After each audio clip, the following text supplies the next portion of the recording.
produced food accounts for only about 1% of the retail food industry in Canada. But Corey O'Kelly looked at 2 local businesses hoping to change that. Here in Ingleside, south of Ottawa, Marcel Moisey is heading off to the greenhouse to check on his favorite crop and his herd of veal cattle. It is a greenhouse that actually produces meat.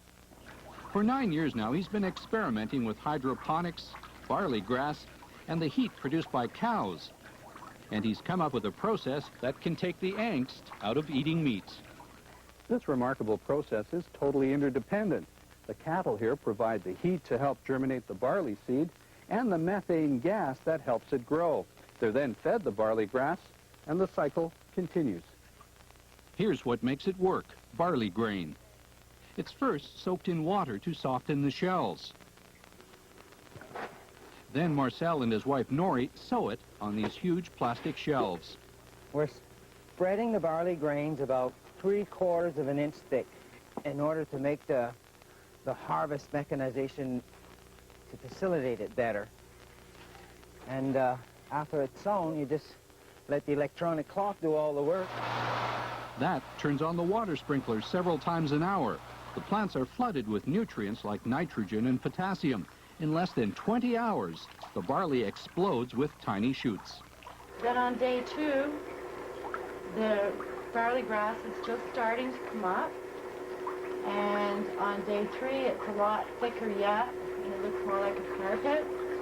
And then on day 4, it's much, much thicker, and it's lush. The barley takes the carbon gases from the air and quickly develops a luxurious, thick growth. It's aided by the warmth from the cows, which keeps temperatures inside the greenhouse at around 20 degrees Celsius, even on the coldest winter days. We'll roughly sow about 70 pounds of grain, and within several days, we'll harvest nearly 500 pounds after 7 days of production. Well, this must be very dense, then. It grows very dense, and the protein is boosted to nearly twice, from a roughish feed to a high energy feed. It crosses this threshold. And they eat the roots and everything? They eat the root, the stalk, and the stem.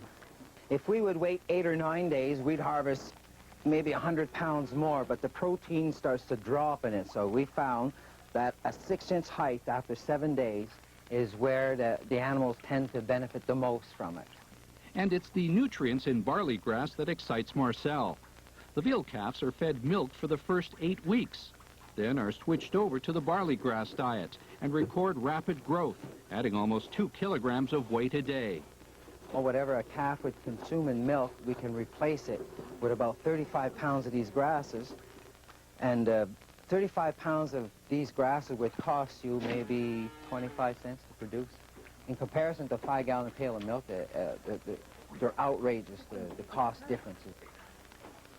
The cattle are checked regularly by a veterinarian, but because they're eating healthy food, they stay healthy. There are no antibiotics used here. A lot of these diseases stems from their diet. Hopefully that some attention could be drawn, to an organic form of food that could potentially reverse symptoms, like what we're incurring now. Marcel is publishing a book on his work this summer in hopes other farmers will consider organic beef production as a way of life. For a farmer to produce all year round high-energy grasses, it is virtually impossible for him not to profit from it. We're hoping that farmers will adapt the culture, consider the culture. Marcel's unique experiments have cost him every penny he's ever had, but he's convinced that his work and people's desire to have safe food sources are about to dovetail. This fall, he'll begin selling organic veal at Ottawa's Byward Market.